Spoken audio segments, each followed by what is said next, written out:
మోసపోకు, తర్వాత బాధపడకు, నా మాట విను. నైపుణ్యం ఉంటేనే ఇంటికి అందం, నాణ్యతతో కూడిన పనే ఆనందం. మంచి మేస్త్రిని నమ్ముకో, నీ ఇల్లు కలలా మార్చుకో.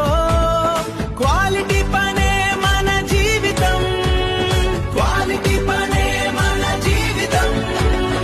వర్కర్లకి